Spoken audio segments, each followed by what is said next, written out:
Ok, vamos orar.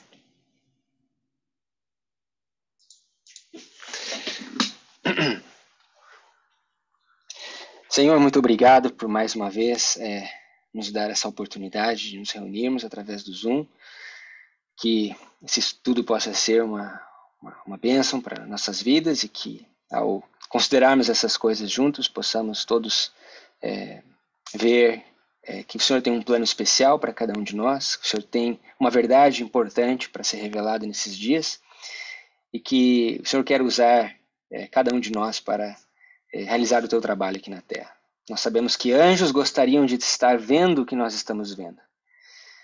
E o Senhor reservou tudo isso para essa geração. Nós não sabemos por que o Senhor nos escolheu, mas nós nos sentimos privilegiados por fazer parte desse grupo seleto e com humildade e com a ajuda do teu Espírito. Queremos buscar compreender mais, não só a mensagem, mas também a obra de preparo que temos que fazer individualmente. Nos abençoa nessa hora. Em nome de Jesus. Amém.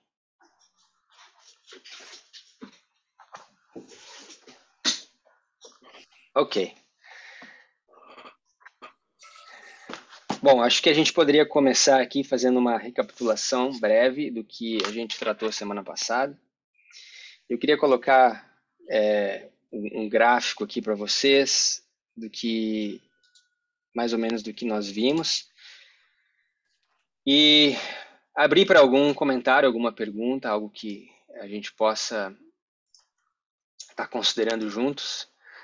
O estudo tem se aprofundado bastante, né? E eu acho que esse é o momento de nós todos considerarmos a mensagem juntos.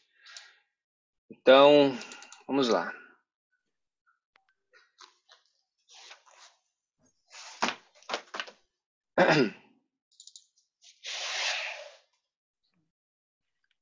Ok.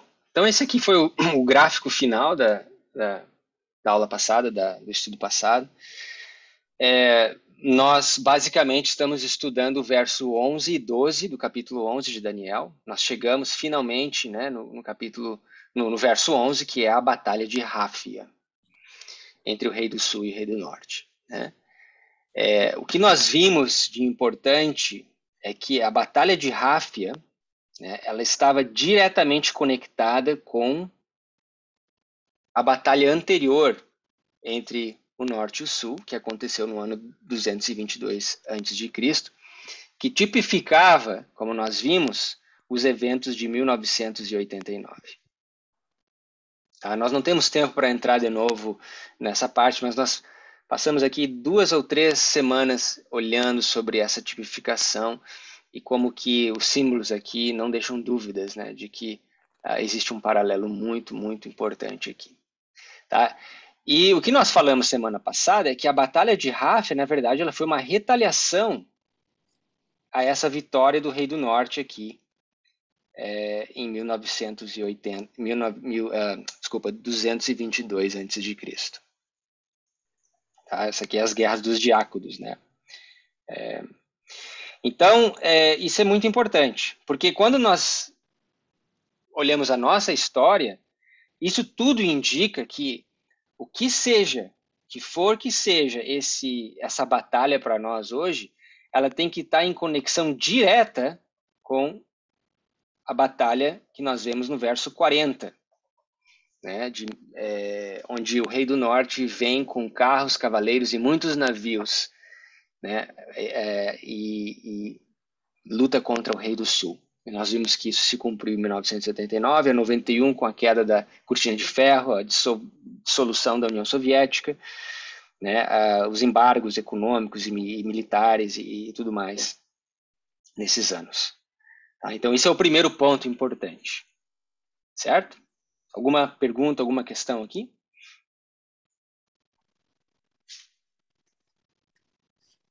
Muito bem.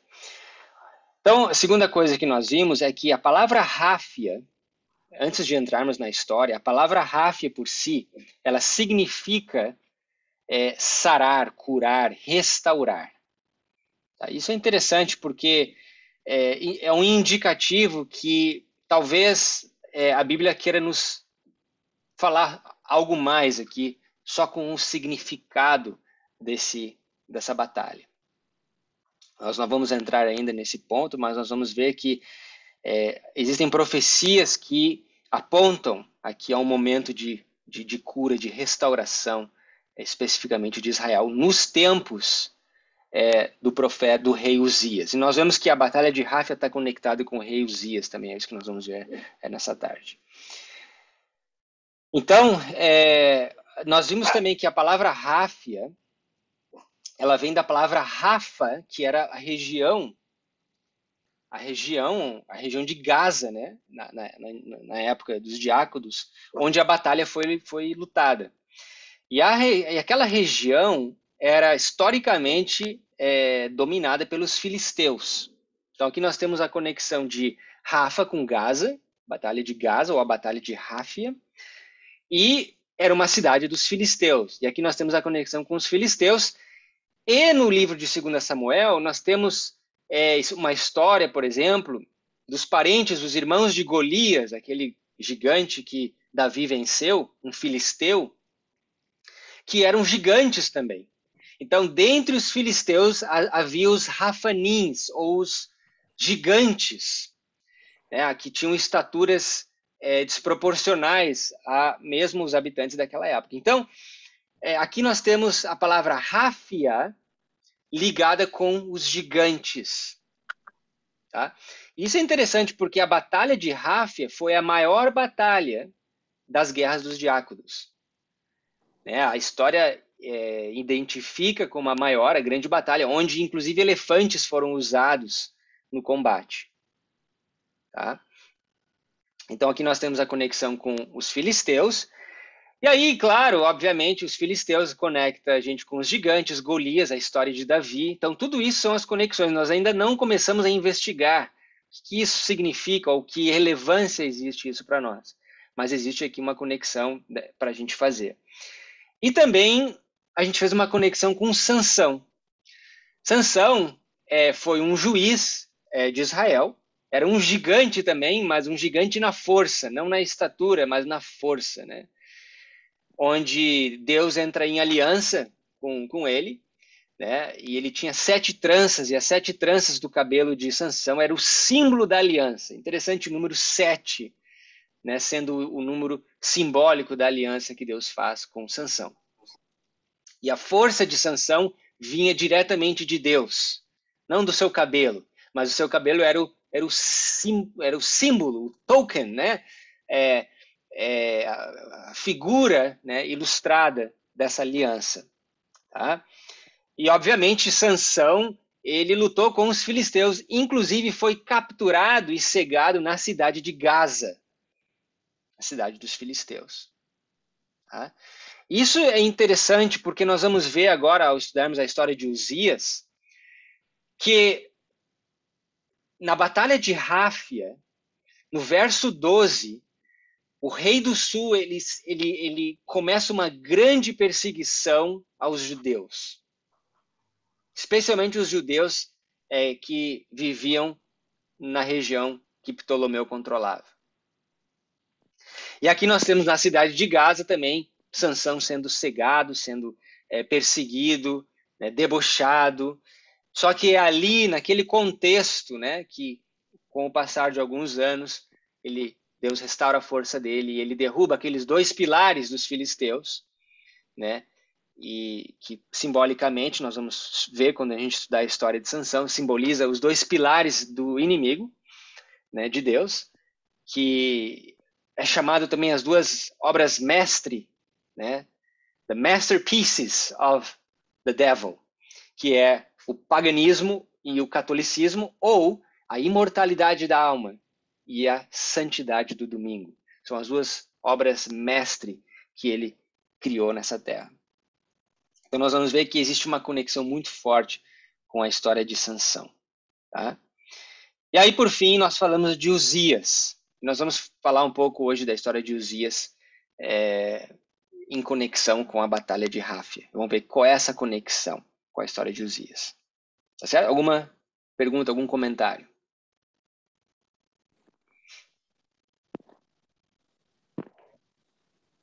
Ok. Muito bem. Uma outra coisa que nós vimos, que é muito importante também, é a relação geográfica que essa batalha entre o norte e o sul ela tinha. As duas forças elas estavam em disputa de um território estratégico específico que era a porta de entrada à Síria, chamado o Col-Síria, ou em português eu sempre esqueço o nome, mas Cele-Síria. Cele-Síria. Era a porta de entrada, o portão de entrada para a Síria. Era um cone que levava e passava pela Judéia, inclusive, levando até o Reino do Norte, o Reino da Síria. Okay? E nós vimos que a Terra Gloriosa estava dentro desse cone naquela época. Então, em verdade, aqui nós estamos vendo uma disputa desses poderes, né, sobre a influência de tanto outros territórios da Terra Gloriosa também. Tá? Então, a Terra Gloriosa está no centro dessa disputa. Isso é interessante porque quando nós estudamos os últimos versos de Daniel 11, nós vimos que a Terra Gloriosa também é o centro da disputa. É o centro da controvérsia do grande conflito. Né? Nós sabemos que quando os Estados Unidos da América estender a sua mão sobre o abismo e dar suas mãos ao poder papado, né, então todo o princípio da Constituição americana será rejeitado, né, e a homenagem ao papado será estabelecida através dos seus falsos decretos e leis. Quando isso acontecer, todo mundo seguirá os passos da América. Então, nós sabemos que é aquela coisa, os Estados Unidos espirram, o mundo fica resfriado. Né? Então, a grande influência, né, o grande centro cultural hoje no planeta, tudo bem, a Europa, de um lado, mas também aqui na América, os Estados Unidos. Os Estados Unidos é o centro dessa batalha. Tanto é que nós falamos, comentamos, inclusive, que não só os Estados Unidos da América, mas a América inteira, né, sempre foi um centro ou uma região estratégica, tanto do sul quanto do norte. O papado querendo lançar suas influências nas terras americanas, e foi muito bem sucedido, né? Olha o Brasil, por exemplo, né? E a colonização do Brasil, né? Como que a presença católica se fez preponderante, né? Dominante nas terras sul-americanas, seja de língua espanhola ou de língua portuguesa, predominantemente católicos. Né? E de certa forma também, cada vez mais aqui na América do Norte, Roma lançando as suas raízes aqui, as suas sementes, né? Inclusive, acho que, se eu não me engano, desde John Kennedy, Biden, desde então, Biden é o presidente católico, né? Até então não havia tido outro presidente católico, ele é o primeiro, me parece. Não sei, não consegui confirmar o fato. Mas é interessante que ele é um católico devoto e a gente vê cada vez mais na Suprema Corte dos Estados Unidos, a maioria dos juízes da Suprema Corte já são católicos, né? Então, está havendo uma transição aqui também dentro dos Estados Unidos. E essa influência católica romana cada vez dominando mais. Mas isso também chama a atenção do Rei do Sul. Né? Se vocês lembrarem, o Rei do Sul, a Rússia, durante os anos da Guerra Fria, eles também eram muito interessados nas terras americanas. Né? Nas terras americanas. E, inclusive, no Brasil, né, nós vemos essa... Deixa eu só... O meu vídeo sumiu, só um minutinho. Nós vemos, então, que no próprio Brasil essa influência ela foi exercida de fato, né? E o Brasil foi um alvo da Rússia, né, nos anos 60, com toda aquela revolução, né? E aí, com consequência, o golpe militar para tentar proteger o Brasil da influência soviética, comunista. enfim, a história é longa, né? Mas de fato nós vemos essa presença do Rei do Sul e da influência soviética aqui na América também. Então aqui a gente fez essa conversa, traçou esse paralelo interessante, que a Terra Gloriosa é o alvo, e até hoje, né? A Terra Gloriosa ela continua sendo o alvo, tanto do Rei do Sul quanto do Rei do Norte. Tá certo? Alguma observação, algum comentário?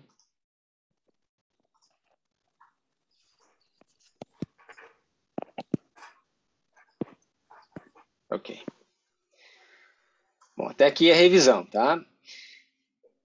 Bom, nós falamos um pouquinho sobre o contínuo também, para aqueles que não lembram. O contínuo, a resistência pagã, foi algo muito importante que aconteceu na história, né? Quando Roma pela primeira vez ascendeu ao poder da Terra, essa influência ela teve que ser removida. Ela foi removida, ela está representada no capítulo 7, no capítulo 8 de Daniel, e no capítulo 11 também nós vamos ver que está representado ali. Essa influência pagã, né, ela é removida, essa resistência, desculpa, ela é removida para que Roma pudesse, então, ascender ao trono. Né? Então, de certa forma, nós vemos mais uma vez de que para que Roma novamente possa ascender ao trono da terra, essa influência ela precisa ser removida, ou algo que trava, que não permite que Roma conquiste a terra gloriosa, precisa ser removida.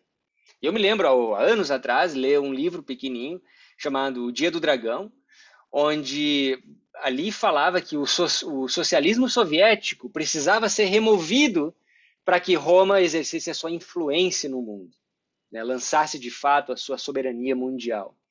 E nós vimos isso acontecer nos anos de 1989 a 91, né? Mas nós vimos também que, sim, a União Soviética se dissolveu, a inundação varreu, né, aquela região, né? A Roma reconquistou aqueles territórios, agora estão sob sua influência e domínio político, religioso. Só que a cabeça do movimento, a cabeça daquele império, que é a Rússia, ela não foi dominada completamente. Poderia ter sido, mas quando nós vemos aqui a história, né, dos diáconos, nós vemos que houve um tratado de paz que foi feito ali, que simboliza o tratado de paz que foi feito com Gorbachev aqui, onde poderia ter dado checkmate, mas não deram. E aí deu chance para que essa retaliação aqui acontecesse. Então, tudo indica que a Rússia ainda não está vencida completamente e que uma retaliação, tudo indica que uma retaliação ainda acontecerá antes que esse obstáculo seja por vez removido, para que ela conquiste por fim Roma papal, né, o papado, conquiste a Terra Gloriosa. Certo? Então essa é o backdrop, né, o background do que nós estamos estudando. Alguma observação? Gui, eu vejo exatamente esse último ponto que tu ressaltaste, dos impedimentos causados pelo paganismo, a palavra de Deus, por exemplo. Eu vejo uma associação muito grande com aquela parte de Marcos 11, quando Cristo faz a purificação do templo, dizendo que ali havia um covil de salteadores. Tá? É interessante porque ele diz assim, ali no verso, em Marcos 11, 17, a minha casa será chamada casa de oração para todas as nações. É interessante isso porque no templo havia um lugar para os judeus, que só os judeus entravam ali, e havia um outro lugar que era separado e reservado somente para os gentios. Mas o que as autoridades judaicas fizeram para impedir a entrada desses gentios ao templo de Deus? Eles colocaram aqueles preços naqueles animais que eram abusivos e a maioria das pessoas não podia ter acesso ao Deus, porque eles achavam que entrando no templo ali eles teriam acesso a Deus. É interessante que esta ala, que era reservada para os gentios, que eram os não-judeus, se chamava a ala de todas as nações, né? Ou seria o espalhamento do evangelho a outros, né? E que os poderes satânicos, neste caso, personificados nas autoridades judaicas, eles não permitiam que outros entrassem, não tivessem acesso. Interessante. Ou seja, nós já estamos aqui no templo, nós estamos purificados e nós não queremos nem saber sobre vocês. Se vocês quiserem entrar, vão pagar bem para serem iguais a nós, né? Então, seria mais ou menos como uma compra de salvação, que nada mais é do que foi tipificado posteriormente através das indulgências. Então, o que eu quis dizer é exatamente: Satanás impõe as suas muralhas ao povo que tem fome e sede de Deus. Foi bem tipificado aqui nisso que tu falaste agora. Legal, né? Isso me faz lembrar de um estudo que a gente fez, eu fiz há algum tempo atrás, que o contínuo, esse espírito de exaltação própria, porque nada mais, nada menos é do que isso. Quando você estuda o contínuo em Daniel 8, ele é um espírito de autoexaltação que ele só aumenta. À medida que os impérios passam, ele só aumenta. E esse espírito ele precisa ser removido da nossa vida, né? Porque é isso que nos impede, né? Da mesma forma, o anticristo ele segue esse mesmo padrão.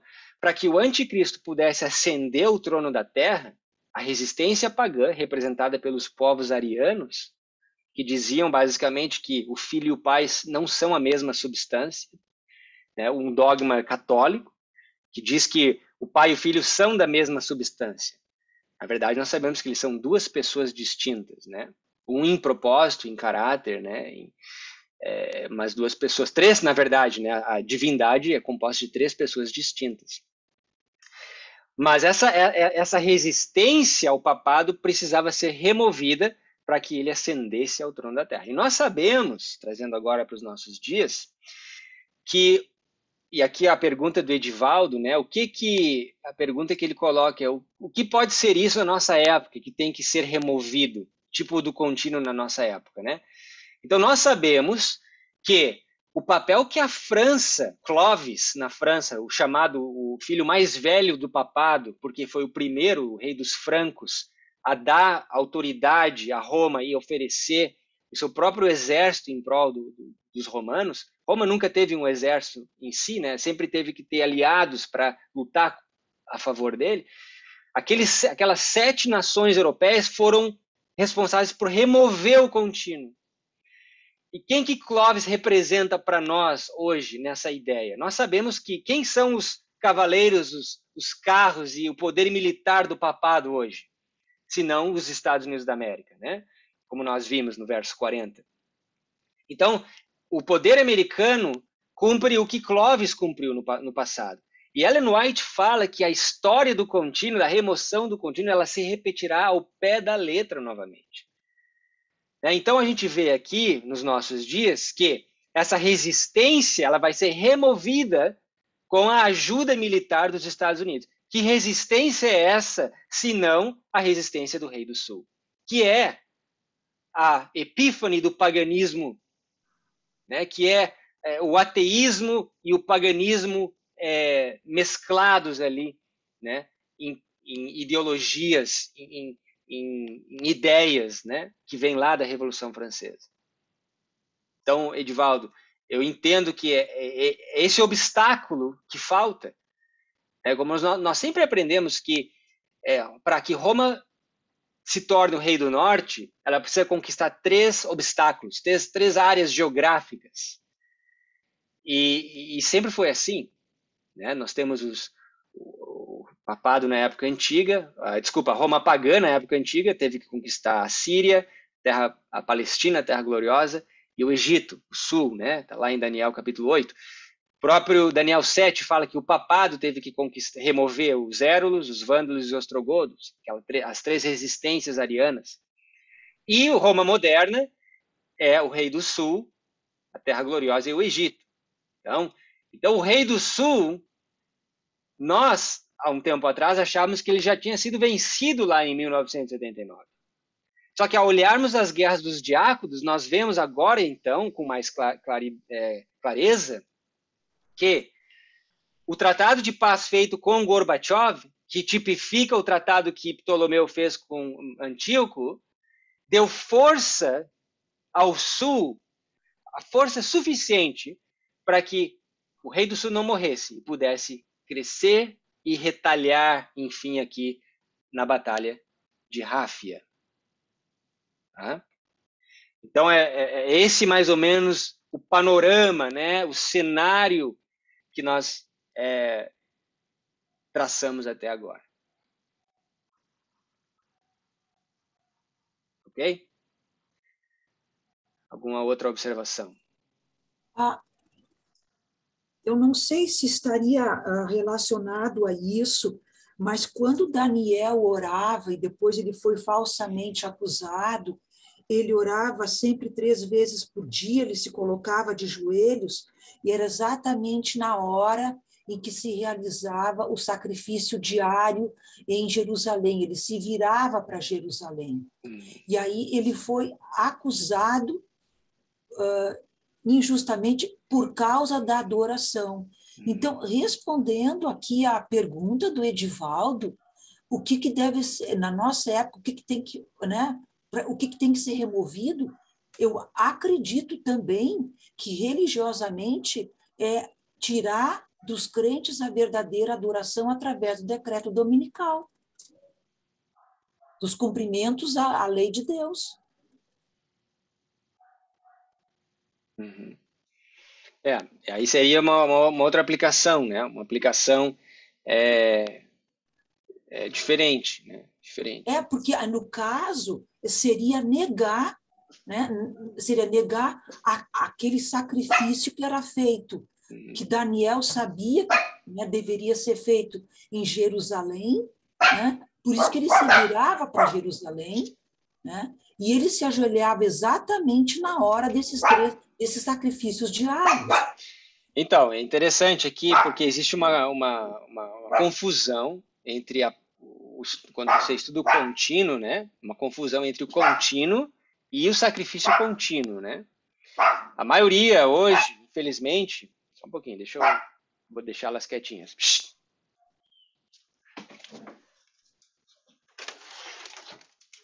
A maioria dos cristãos, eles retêm, infelizmente, da visão protestante com relação a esse contínuo, como se o contínuo no livro de Daniel fosse o sacrifício contínuo de Cristo no santuário. Nós sabemos que não é. Nós sabemos que, na verdade, é o oposto. É a abominação contínua representado pelo paganismo, né? Que cresce à medida que os impérios passam pela terra, ele só aumenta, né? Então, eu entendi a aplicação, né, com relação ao sacrifício contínuo, né, ao sacrifício diário, que é diferente do que é removido aqui no livro de Daniel. O que é removido aqui é a resistência pagã.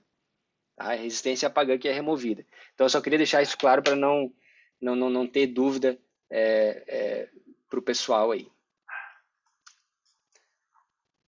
Mais algum comentário? Bom, podemos tocar o barco. Ok. Bom, então nesses próximos minutos, o que nós vamos fazer?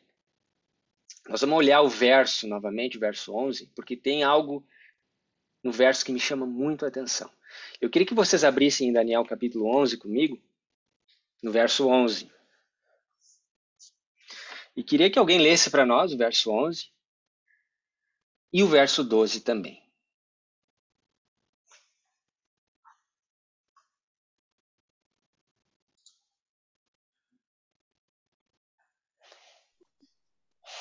Então o rei do sul tem...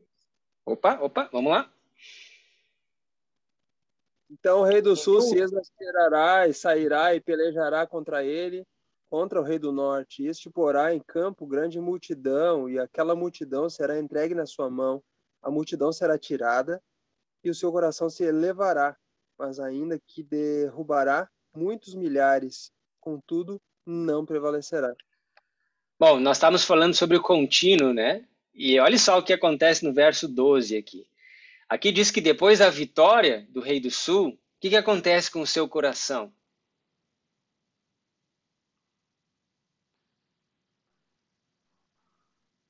Se eleva, né? Se eleva, se elevou, se engrandeceu, né? Aqui na Bíblia, em inglês, diz, "It shall be lifted up." Essa palavra, lifted up, é a mesma palavra que nós encontramos no capítulo 8. Se você vai no capítulo 8, você vai ver que os medos e os persas se elevaram. Depois os gregos se elevaram mais ainda, e os romanos mais ainda, a ponto de crucificar o Filho de Deus. Então, esse espírito é o espírito do contínuo. É a contínua desolação, a contínua transgressão que passa de império a império e que precisa ser removida do nosso coração também. Exaltação, né? Exaltação, autoexaltação, exatamente. Então, o que acontece com o rei do sul? Ele manifesta esse espírito. Então, isso aqui alinha o nosso pensamento com o nosso estudo, né? Quando você olha aqui o gráfico de novo, que o espírito do rei do sul, com a vitória que ele tem, resulta no quê? Numa exaltação. Ele se exalta, ele manifesta as características do contínuo. Tá, isso aqui talvez fique um pouco mais confuso para aqueles que nunca estudaram o contínuo. Mas o contínuo é justamente isso. Tá? É justamente esse espírito de autoexaltação. Tá certo? Então, aqui nós temos o próprio rei do sul manifestando essa característica. O que indica que ele possui essa característica. Tá certo? Bom, então esse é um ponto. Agora, o que eu quero olhar com vocês hoje é o início do verso 11. Porque existe uma expressão aqui que só aparece 2 vezes na Bíblia. Na verdade, existe uma palavra aqui que só aparece 2 vezes na Bíblia. E ela aparece 2 vezes no livro de Daniel. Tá? E aí, muitas vezes, a gente perde um pouco disso quando a gente vê a tradução do português, né? Do inglês para o português. Mas se alguém tem a Bíblia em inglês aí, se alguém pudesse ler a primeira frase, quando em português diz ali que ele se exasperou, né? O que diz em inglês?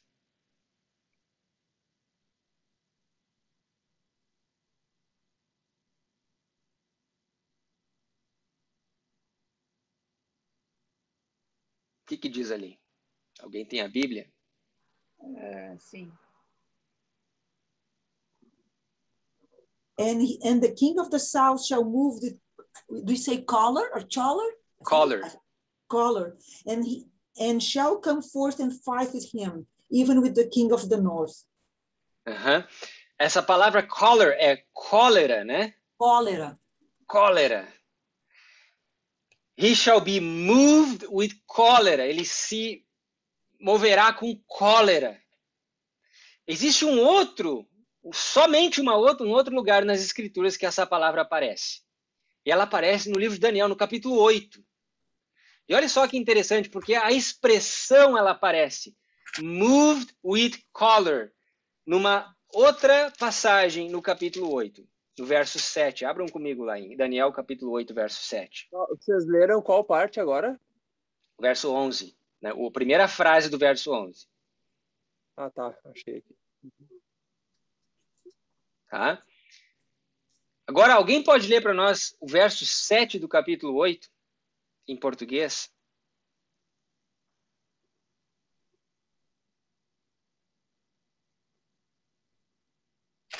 E eu vi chegar mais perto do carneiro, e ele estava tomado de cólera contra ele, e golpeou o carneiro e quebrou seus 2 chifres, e o carneiro não tinha poder para manter-se de pé perante ele. Porém, ele o arremessou ao chão e o pisoteou, e não houve ninguém que pudesse livrar o carneiro de suas mãos. Ok. Qual é o verso esse, por gentileza, Daniel 8? 8:7. Aqui ele fala enfurecido contra ele. Na minha fala, enfurecido. Nada quer é tudo. Deixa eu ver outra aqui. Ali a tia Eva disse com cólera, né? Se moveu com cólera. E na King James fala a mesma coisa. And he was moved with cholera. Somente 2 vezes nas escrituras a gente tem essa expressão. Que ele se moveu com cólera. De quem que o verso está falando aqui?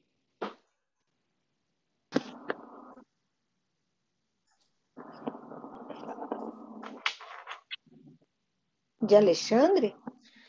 Precisamente. Alexandre.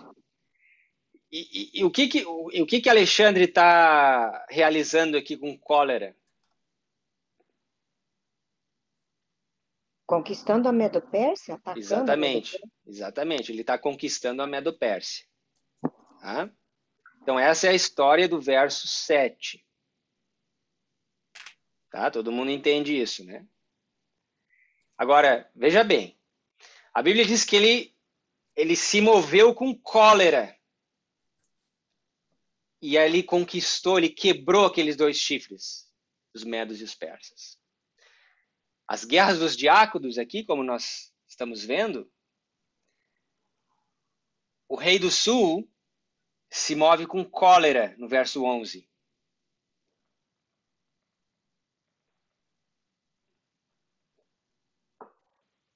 Ok? Nessa história aqui, por que ele se move com cólera?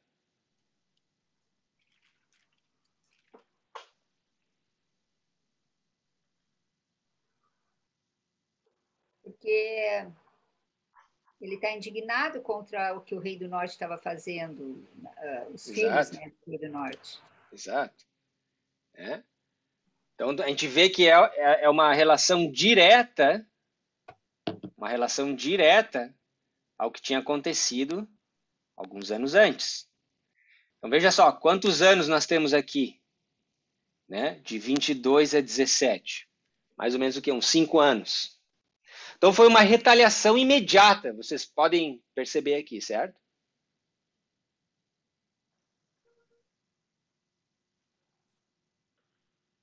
Uma retaliação imediata. 5 anos se passaram, ele foi enfurecido com cólera, juntou um exército enorme para lutar contra o rei do norte. Ok? Essa mesma expressão é usada para descrever a invasão de Alexandre o Grande, ou o domínio, a conquista de Alexandre o Grande aos medos e os persas. Agora, a pergunta, eu já te dou a palavra, a pergunta é a seguinte.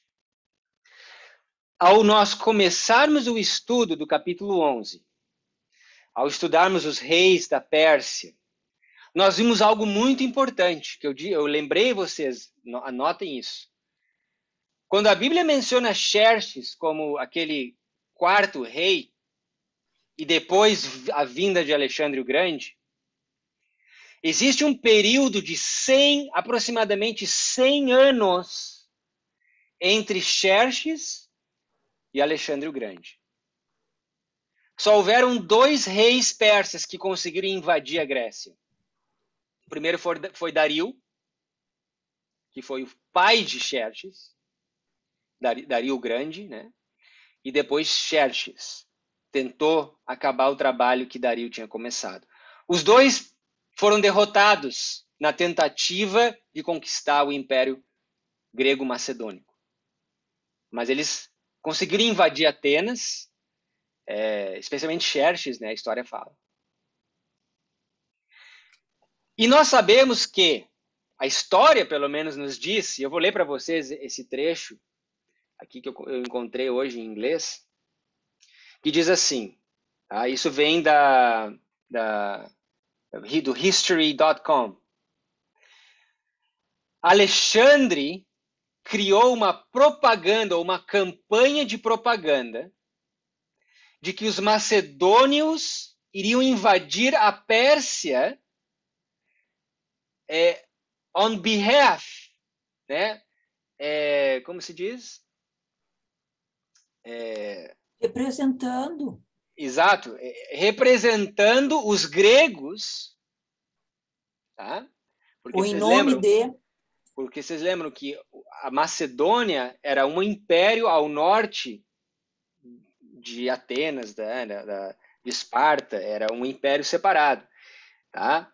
Então a ideia de Alexandre, a propaganda que ele criou, o motivo que ele criou para invadir os persas foi o fato de que Xerxes havia invadido a Grécia antes. Então veja só como diz. Então que ele invadiria, que os macedônios invadiriam a Pérsia no lugar dos gregos, né? Ou em nome dos gregos, tá? Mesmo que os macedônios não faziam parte da Grécia e não tinham lutado do lado da Grécia nas guerras gregos-persas originais. Então aqui é algo interessante, porque os macedônicos teve um momento na história que eles estavam do lado dos persas. Na verdade, os macedônicos eles se tornaram uma província do Império Medo-Persa. E por muitas vezes eles lutaram a favor dos persas nas suas investidas e nas suas conquistas. Isso é muito interessante. Tá? Então notem. É claro que depois houve uma revolta popular, os macedônicos eles acabaram se tornando independentes novamente, saindo do jugo persa, e aqui na época de Alexandre, então, eles se lançaram contra os persas, só que a propaganda criada para que eles recebessem apoio dos gregos é que eles estariam fazendo isso em nome dos gregos, em nome, na moral dos gregos, para retaliar com aquela invasão que Xerxes, há mais de 100 anos atrás, tinha feito. Ok? Então notem. Ele se levantará com cólera e destruirá os 2 chifres dos medos e dos persas. Agora eu me pergunto, passaram-se 100 anos, que cólera é essa que Alexandre tinha em invadir a Pérsia?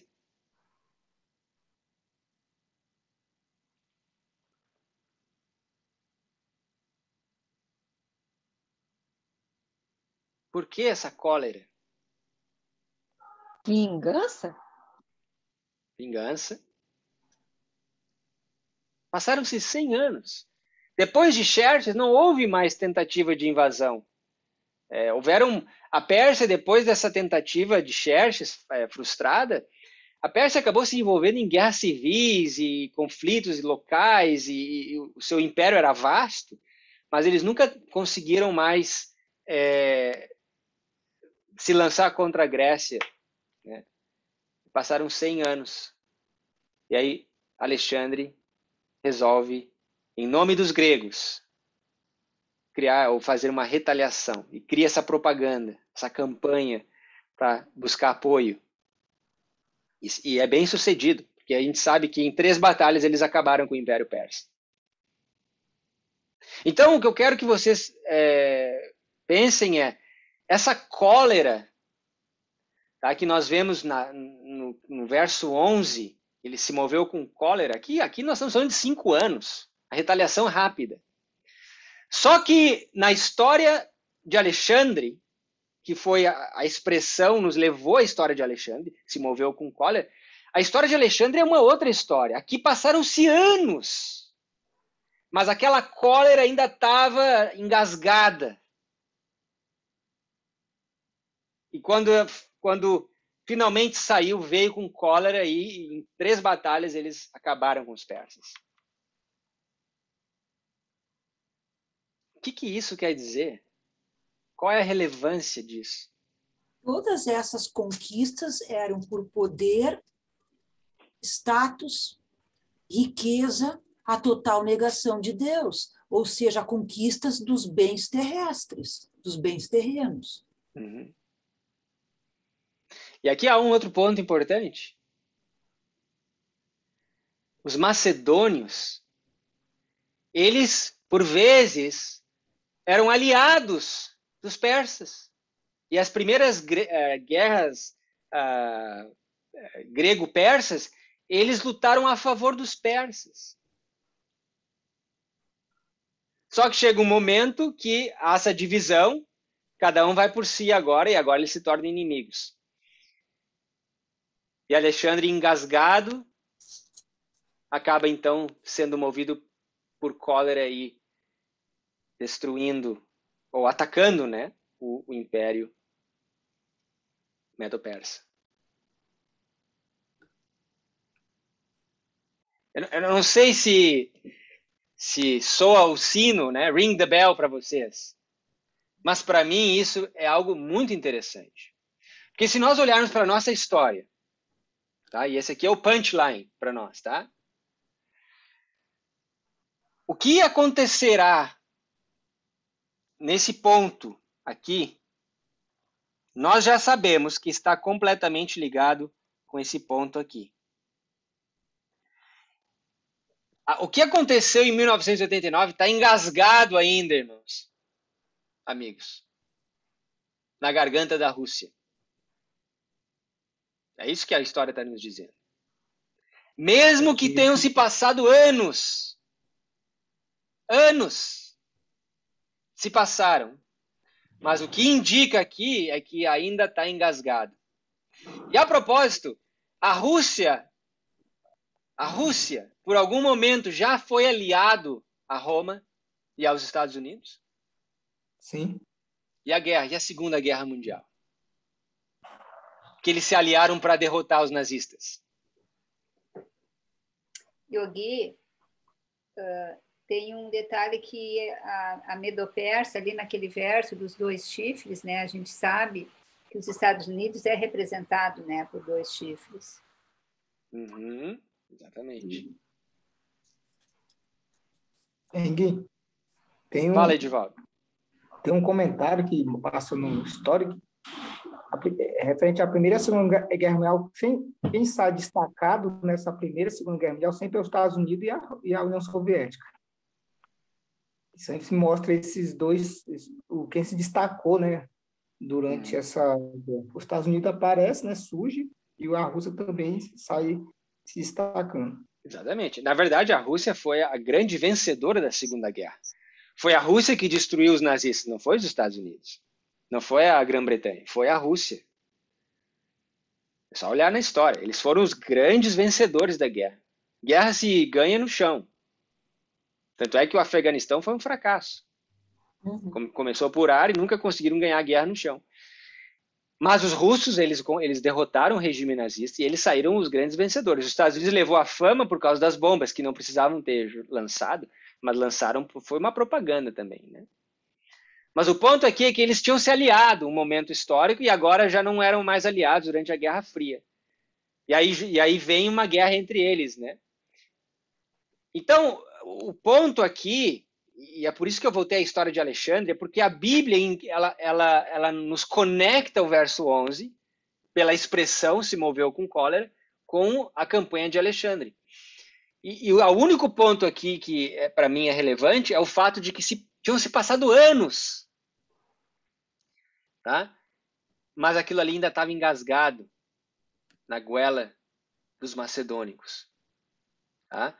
Então a história diz que houveram pelo menos 3 pontos importantes que fizeram com que Alexandre invadisse a Pérsia. Primeiro foi olha só, primeiro ponto, no top da lista, a revanche de Xerxes, da invasão de Xerxes em 480.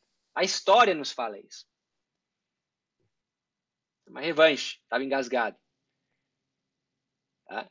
Segundo ponto, né? Reenactment, não sei que palavra é essa em português, da conquista grega de Troia pelos seus ancestrais e a revanche de Dario na conspiração por matar Filipe II, o rei da Macedônia. Dario, pai de Xerxes. Então, nos dias de Dario, os macedônios se tornaram vassalos do Império Persa, através de Filipe II, seu rei, e lutaram, apoiaram os persas durante as suas investidas. Só que chega um momento que há uma revolta popular, eles conseguem a independência, e aí anos depois, Alexandre, o macedônio, ele diz que vai invadir a Grécia como uma revanche da invasão dos persas através de Xerxes, a Grécia. Ok? Então, qual que é a relevância para nós? Bom, a Rússia, os Estados Unidos e Roma, porque não esqueçam, o rei do norte não é os Estados Unidos. O rei do norte é Roma. Os Estados Unidos são os carros, os cavaleiros e os navios. Eles eram aliados durante a Segunda Guerra. Depois eles se dividiram com a Guerra Fria, certo? Da mesma forma que os macedônicos eram aliados aos persas e acabaram se dividindo. Bom, ponto número 1. Ponto número 2. Passaram-se anos e Alexandre se moveu com cólera para a retaliação. Passaram-se anos desde 1979. E parece que, para muitas pessoas, parece que a Rússia já está fora do cenário geopolítico. Não se enganem. Ela está muito bem, obrigado. E eu tenho certeza que os eventos de 1979 ainda estão engasgados na goela do Rei do Sul. Tá certo? Então essa é a relação que eu enxergo em relação aqui ao verso 11 do capítulo 11, e a expressão se moveu com cólera, e o capítulo 8, verso 7, que é onde nós encontramos essa mesma expressão. O único lugar que a gente encontra essa expressão na Bíblia. Se moveu com cólera. Ok?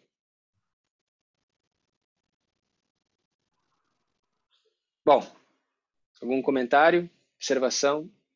O que dá a entender que, como os russos venceram a Segunda Guerra Mundial, os Estados Unidos prolongou uma Guerra Fria e derrotou a Rússia em 1989. Exato. E agora é a hora da retaliação, que está engasgada. Uhum. Essa é a minha leitura, né? E não sabemos o que poderá acontecer, e por isso nós estamos estudando aqui para tentar ver, né, o que a Bíblia nos fala. Mas me parece muito claro que antes desse obstáculo ser removido, nós vamos ver que vai ser removido, porque logo depois de Ráfia existe uma outra batalha onde o Rei do Sul é destruído completamente. Tá? Nós vamos ver que é em seguida. Tudo indica que antes dessa remoção completa desse primeiro obstáculo para que Roma possa finalmente conquistar a Terra Gloriosa, passar as suas leis e decretos, vai haver uma retaliação aqui do Rei do Sul. A Rússia, no caso. Agora, com as peças que ela vai usar, como que isso vai acontecer, nós sabemos que existem pelo menos 2 grandes países aliados à Rússia hoje, que é a China e a Coreia do Norte. Como que isso vai se desenrolar? Não sei. Não sei. Talvez nós não tenhamos os detalhes suficientes para entender, né, na essência, mas a essência a gente entende. A essência dá para entender. Eu queria finalizar a reflexão de hoje levando vocês à história de Uzias. Uzias, assim como nós vemos no verso 12, que esse rei do sul, ao vencer a batalha de Ráfia, ele voltando para o Egito, ele passa em Jerusalém, ele oferece um sacrifício no templo, e ele porque quer entrar no lugar santíssimo do templo. E o Uriah Smith diz que o rei ele é atacado por um mal súbito, ele cai, ele não consegue se locomover, ele tem que ser retirado do lugar. E ele fica extremamente irritado com essa situação. E ele começa uma perseguição, que alguns historiadores dizem que 14 mil judeus foram mortos. Outros dizem de 6 a 10 mil judeus foram mortos, cidadãos do Egito especialmente, cidadãos do Egito, judeus que viviam no Egito, em Alexandria especialmente, foram destruídos por causa dessa vontade de Ptolomeu. Então aqui nós vemos um rei do sul tentando entrar num lugar proibido e aí sendo atacado por um mal súbito e desencadeando essa perseguição aos judeus. Muito interessante, muito interessante. Por quê? Porque a história de Uzias nos fala de algo muito parecido. Vocês lembram do rei Uzias? Abram comigo no livro de 2 Crônicas.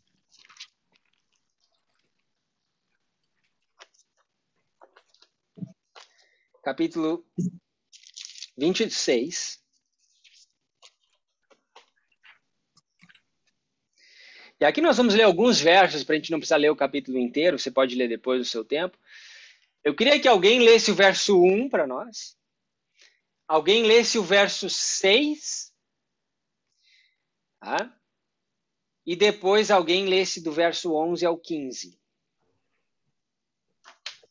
Ok? Vamos nessa ordem. 26, verso 1. Então todo o povo tomou a Uzias, que era da idade de 16 anos, e o fizeram rei em lugar de seu pai Amazias. Muito bem, então aqui Uzias ele se torna rei. Verso 6.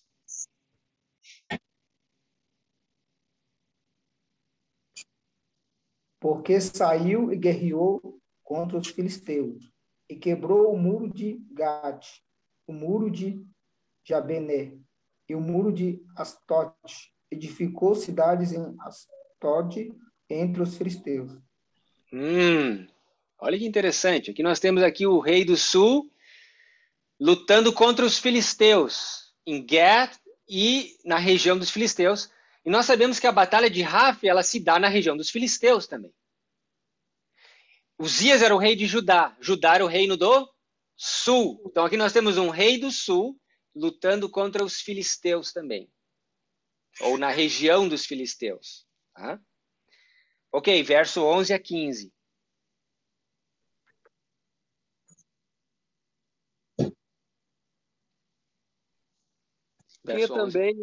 Tinha também Uzias um exército de homens destros na guerra, que saíam à guerra em tropas, segundo o número da resenha feita por mão de Jeiel, o escrivão, e Maazeias, oficial, sob a direção de Ananias, um dos capitães do rei.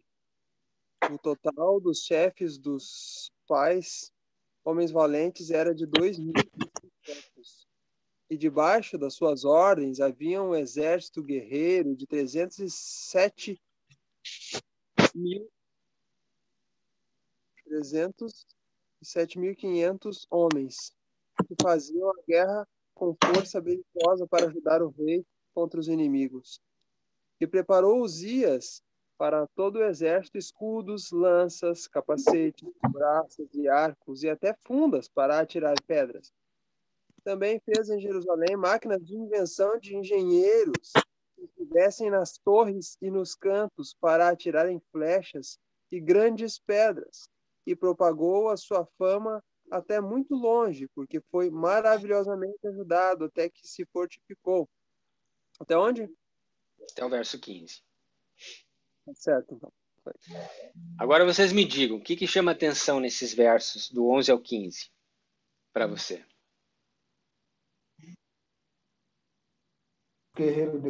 Os soldados, né? Presentes. Um exército extremamente capacitado e numeroso. As máquinas. O que tem as máquinas? De engenheiros, né? Invenções de armas de guerra. Né? Novas invenções aqui de armamentos de guerra, aqui, pela descrição, parece catapultas, né? Invenções que eles fizeram.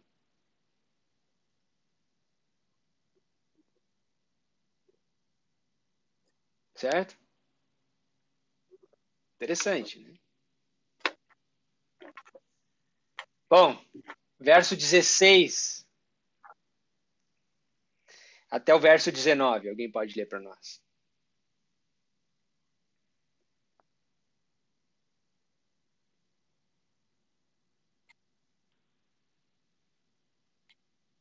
Mas havendo-se já fortificado, tá fechado, tá aberto.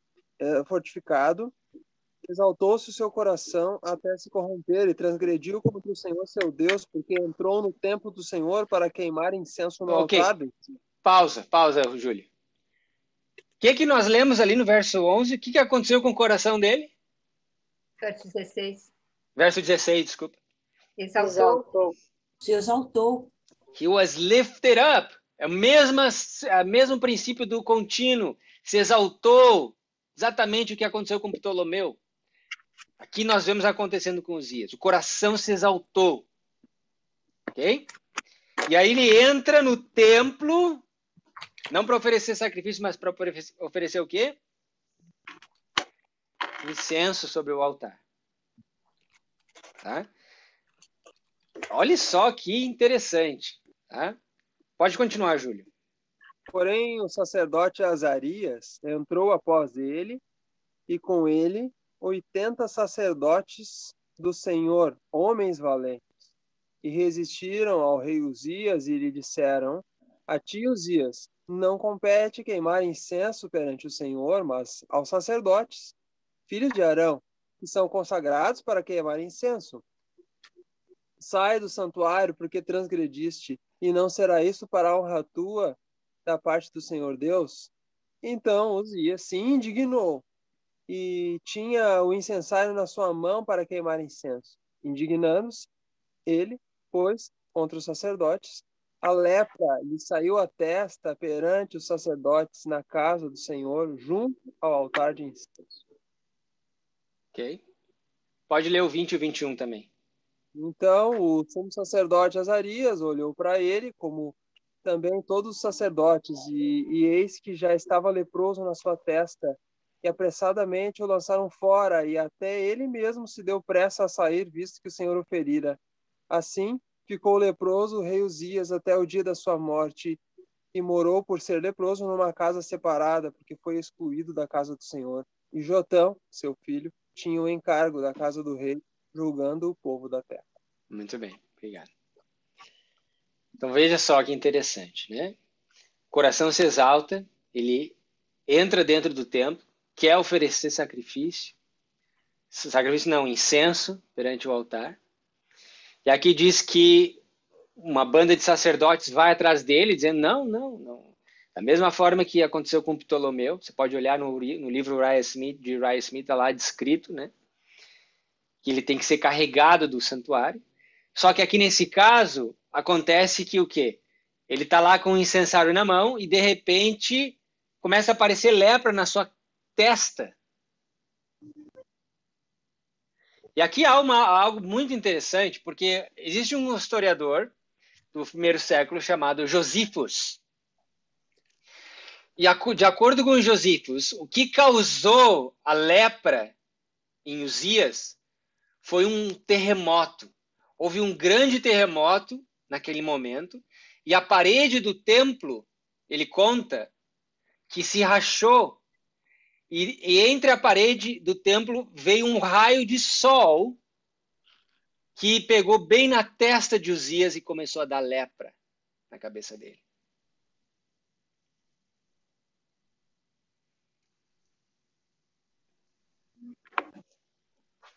Agora, tenta digerir isso aí um pouquinho. A Bíblia relata esse terremoto, a propósito. Existiam pelo menos 3 profetas importantes na Bíblia que viveram nos anos de Uzias. O primeiro deles é Isaías. Ou seja, nós temos que tentar buscar informação com Isaías. Inclusive, foi no ano da morte de Uzias que ele vê o lugar santíssimo, no capítulo 6. Então, ele vive nos últimos anos de Uzias. Mas nós temos 2 profetas também que vivem nos dias de Uzias. Amós e Oséias. E Oséias Amós, abram comigo no livro de Amós, no capítulo 1. Amós fala sobre esse terremoto. que possivelmente é esse terremoto que causou lepra a Uzias. No verso 1 e 2, alguém pode ler para nós? Qual é o livro mesmo? Amós? Amós, capítulo 1, verso 1 e 2.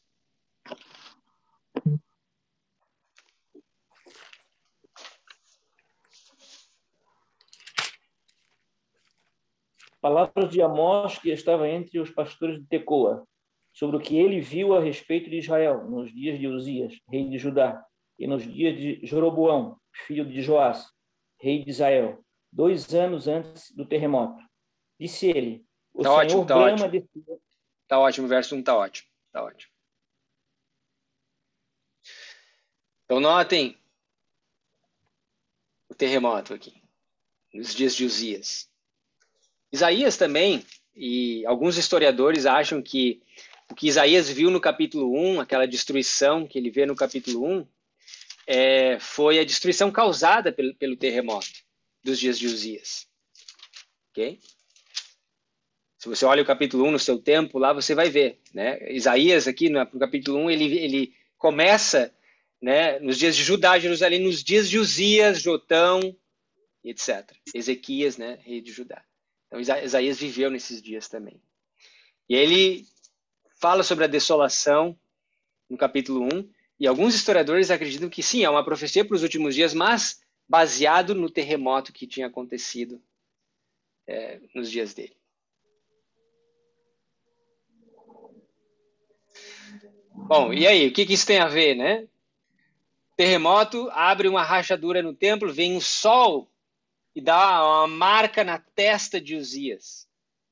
Marca, um sinal na testa, uma lepra na testa. Decreto. Me parece tão similar essa linguagem, né?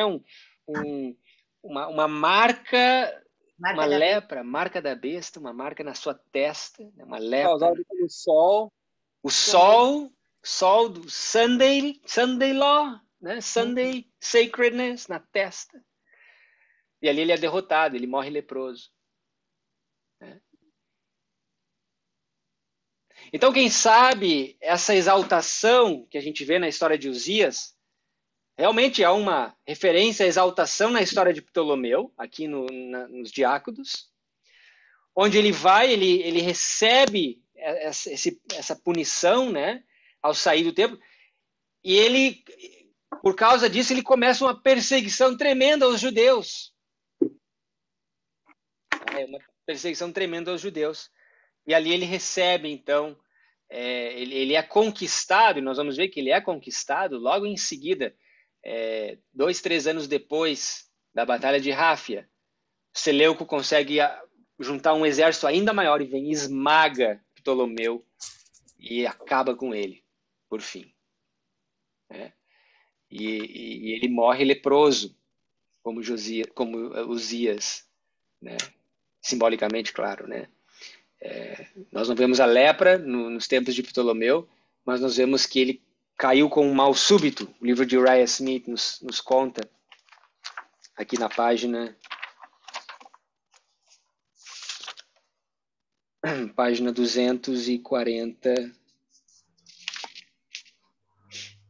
241. Né?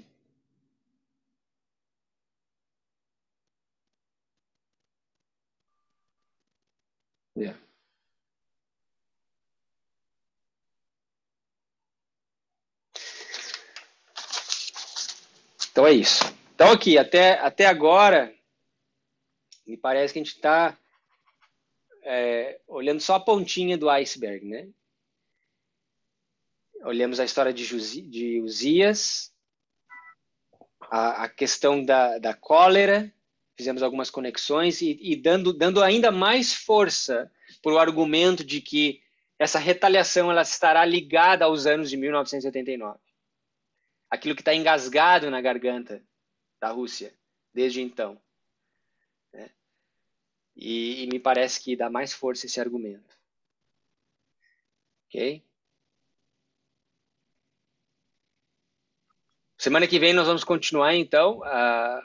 E agora nós incluímos ainda mais trabalho, porque nós temos que olhar o profeta Isaías, que está conectado com a história de Uzias, nós temos que olhar a profecia de Amós e Oséias, porque são livros proféticos profetas que viveram nessa época, que talvez nos dê aí indicativos que nós estamos procurando. Tá certo? Mas ainda temos que, obviamente, olhar a história de Sansão, com detalhes, a história de Golias. E interessante, para nós finalizarmos, é que o profeta Oséias, profeta que viveu nos dias de Uzias, é o profeta que profetiza que a igreja seria curada, restaurada e sarada, que é o significado de Ráfia. Eu queria acabar com esse verso. Abram comigo em Oséias, capítulo 6.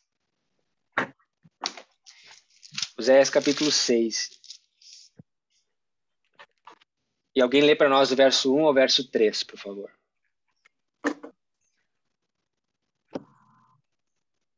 Vinde, voltemos ao Senhor, porque Ele despedaçou e nos curará, feriu e nos atará. Após 2 dias nos dará vida, ao 3º dia nos ressuscitará, e viveremos em sua presença. Então conheceremos se prosseguimos em conhecer o Senhor. A sua saída está preparada como a manhã, e ele virá a nós como a chuva, como chuva tardia e anterior que regam a terra. Promessa linda, né? Eu imagino o povo de Deus hoje ferido, né? Torn, como diz aqui, né? Pisado. Desculpe, qual é o capítulo e versículo? É Oséias? Oséias 6, 1 a 3.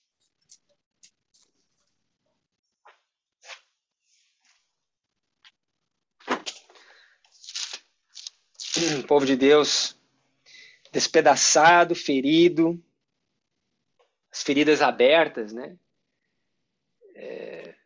E muitas vezes eu olhando hoje para a igreja, eu vejo muitos de nós nessa condição, né? Ainda lambendo as nossas feridas, né? Dos desapontamentos que passamos e dos desapontamentos que continuamos passando muitas vezes. Mas vai chegar um momento, de acordo com Oséias, que depois de 2 dias, aqui fala de 3 dias, né? E eu não posso deixar de lembrar das 3 mensagens angélicas, que ele nos dará vida, nos ressuscitará e viveremos diante dele. Então conheçamos e prossigamos a conhecer ao Senhor. A sua saída como a alva é certa.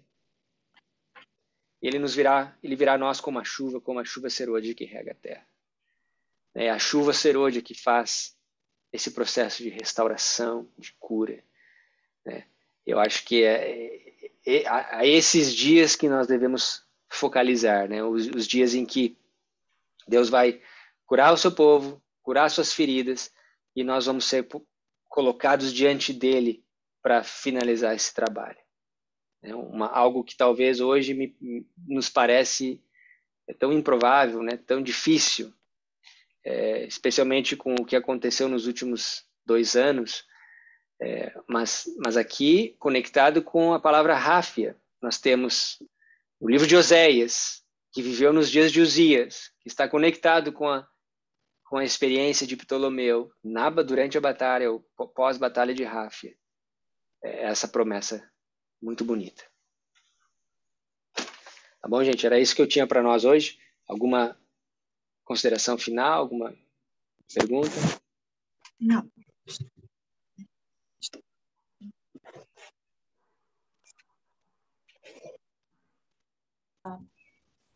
Na verdade, lendo a Bíblia, eu vejo sempre um fio de sangue correndo as páginas da Bíblia, desde Gênesis 3 até o final, né, de Apocalipse.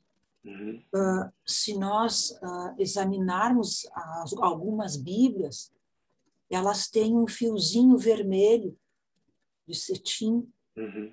que é para nós marcarmos, né, a passagem que nós queremos. E esse fio vermelho, para mim, simboliza o sangue de Cristo. Uhum. E esse fio vermelho marca qualquer passagem da Bíblia.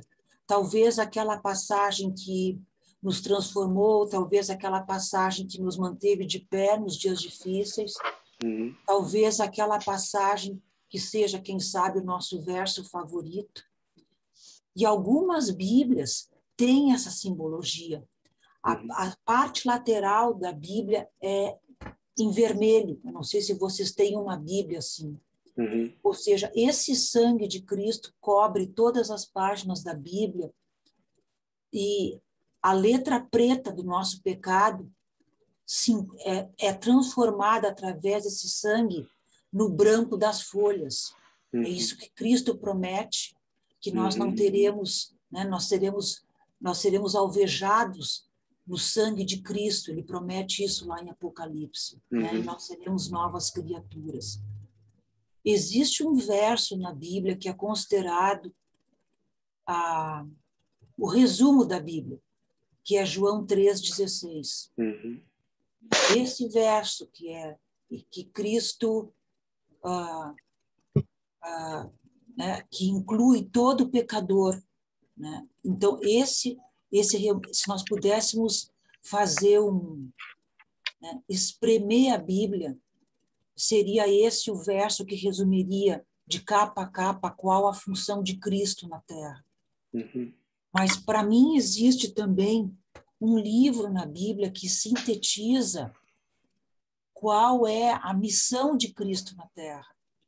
E esse livro, para mim, é o livro de Daniel. Em Daniel 1, por exemplo, nós temos aqui um moço de 17 anos com sabedoria, inteligência, impecabilidade, assim como Cristo. Daniel, no capítulo 1, é Cristo, que não se contamina com os desejos e prazeres da corte. Ou seja, ele é o nosso exemplo. Tá? No capítulo 2 de Daniel, que é o sonho da estátua, Cristo é a rocha. Ele tem que ser a rocha para cada um de nós, e é tão bem exemplificado isso ao longo do livro de Salmos. A nossa rocha, a nossa proteção, nosso refúgio. Cristo é aquela rocha que rompe com todos os poderes humanos e que destrói qual seja o poder ou a estátua ou o orgulho que os homens possam ter. No capítulo 3, Cristo é aquele que nos protege das provas de fogo, e todos nós teremos essas provas, e como Oséias aqui bem fala, um dia essas provas terão o seu fim. No capítulo 4 de Daniel, Cristo é visto como rei do universo. Nabucodonosor se sentindo o grande, mas Cristo mostra para ele quem realmente ele é. No capítulo Daniel 4, no verso 26, ele diz: depois que tiveres conhecido que é o céu que domina, não é tudo, Nabucodonosor. E lá em Apocalipse 19, 16, também há uma ligação interessante com essa parte, porque ele diz né, que no seu manto estará escrito Rei dos Reis e Senhor dos Senhores. Então, nós vamos vendo ao longo desses estudos como que os planos de Deus vão se realizando através da história humana. No capítulo 5, que é o capítulo de Daniel, que é da escrita da parede, é a tipologia da derrota do inimigo e da derrota de Babilônia, também representada em Apocalipse 18. Né? E o fim de todos aqueles que negam o poder de Deus, né, e blasfemam da sua autoridade, tão bem representada no Salmo 1. Né? O verso 22 desse capítulo é interessante, que ali eu vejo o final dos ímpios, porque ele diz: Belcesar, tu que és filho, tu não te humilhaste com o teu coração, ainda que tu sabias de tudo isso. Tu sabias que ele era o rei do universo, porque tu ouviste o teu avô falar sobre ele. E Belcesar não quis saber disso. É muito triste porque em Apocalipse 6:16 relata que esses ímpios que ouviram de Cristo, mas não quiseram saber dele, vão pedir que as montanhas caiam sobre eles. Uhum. No capítulo 6 de Daniel, nós temos ali uma falsa acusação a Daniel, porque Daniel era motivo de fidelidade e honra e adoração a Deus. Assim como Daniel foi falsamente acusado, Cristo foi falsamente acusado. E é interessante que o verso 4 diz o seguinte: os presidentes, os sátrapas, procuraram ocasião para acusar Daniel a respeito do reino, mas não puderam encontrar nem ele nem culpa. Não havia erro, porque ele era fiel. Não encontraram erro nele, nem erro, nem culpa. Isso me lembra o que houve com Pilatos. Ele não tinha acusação contra Cristo. E o que é interessante é que Daniel em nenhum momento é retratado com culpa ou pecado, ao contrário de Davi, ao contrário de Pedro, ao contrário de mim mesma, que tenho tantos defeitos. Por isso que eu acho que o livro de Daniel é a representação do Cristo humano e, ao mesmo tempo, a representação do papel dele, do sacerdócio, para resgatar esses ímpios humanos. No capítulo 7, Cristo é retratado como filho do homem, no verso 13. Ou seja, ele tem um reino eterno acima de todos os reinos e impérios humanos, todos esses impérios que nós estamos vendo. Os versos 26 e 27 retratam exatamente isso, né? Que ele é o Altíssimo, que vai destruir e consumir com todos esses reinos humanos, né? E que finalmente é cumprido em Apocalipse 21:14, quando já não haverá nem mais dor, nem pranto, e nem sofrimento. E no capítulo 8, Jesus é o sacerdote que entra no santuário, exatamente conhecido como o verso 14, que ele purifica o santuário. No capítulo 9, Cristo é o cordeiro do sacrifício, bem representado no verso 24, quando Cristo vem para fazer cessar a transgressão, dar fim aos pecados, para expiar a iniquidade, trazer justiça e selar ele como ungir os santos dos santos. Já nos capítulos 10 e 11, é uma série de batalhas da maldade humana se espalhando pelos impérios. Se nós olharmos, por exemplo, na história, Gengis Khan, no século XIII, que é isso que é incrível, por sede de poder, ele dizimou 1/3 da população mundial conhecida na época. Um outro massacre que me chama muito a atenção, eu não sei se vocês já ouviram falar, que é o massacre de Nanquim, no início do século XX. Os japoneses invadiram a cidade chinesa de Nanquim e mataram 300 mil pessoas em 6 semanas. Eles estupraram 300 mil pessoas, inclusive com baionetas em 6 semanas. É conhecido também na história como o estupro de Nanquim. Quem tiver curiosidade, leia sobre essa história. O Japão ameniza a história, tira isso de sua história por vergonha. Mas eu acredito que um dia, se Nanquim quiser fazer a revenge, a vingança, eu não consigo enxergar o que vai vir no futuro. É interessante que a maldade tem rapidez e brutalidade como esse massacre.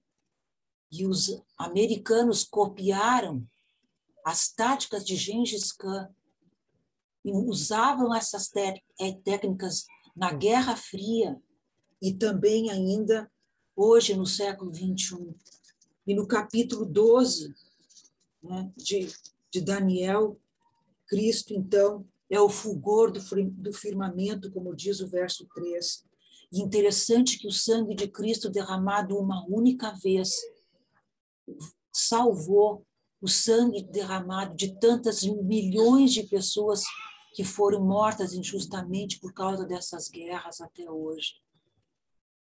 Assim como esse sangue de Cristo tem da primeira página até a última, perdoando, né, e dando salvação a esses pecadores, é interessante que se nós pegarmos nos originais judaicos, que estão escritos em hebraico, a primeira letra da primeira palavra na Bíblia, que acredito que para a maior parte aqui seja princípio, né? E no princípio criou Deus. Se nós pegarmos a primeira letra da primeira palavra, que é a letra Bet, e juntarmos com a última letra da última palavra do Apocalipse, que nos originais hebraicos é Amém, e essa letra é Nan. Se nós juntarmos a letra Bet, a primeira letra da primeira palavra, com a última letra da última palavra, dá a palavra Ben, que é filho. Bacana. Então, não há como negar a presença da magistralidade de Deus ao longo dessas batalhas e conduzindo o seu povo.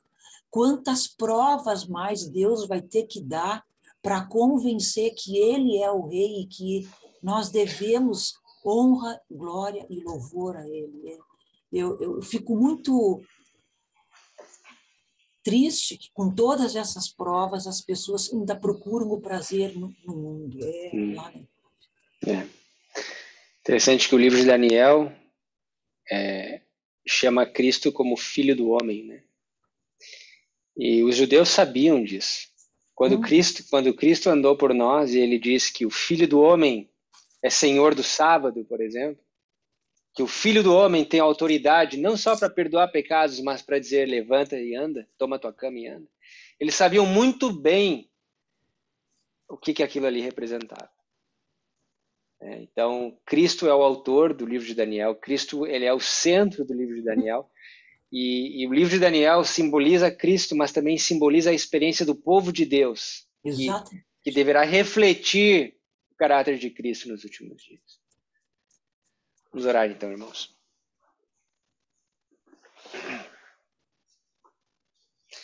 Senhor, muito obrigado pelos momentos de reflexão que tivemos. Um assunto solene, um assunto profundo. Pedimos que Teu Espírito nos ajude a digerir essa informação e processá-la. Possamos continuar sendo instruídos e dirigidos por Ti. Nos guarde, nos abençoa nessa semana que em breve começará. Possamos ser representantes Teus, assim como foi Daniel nas cortes de Babilônia e da Medo-Pérsia. Pedimos a Tua bênção, Tua direção, Teu perdão. Em nome de Jesus. Amém. Amém.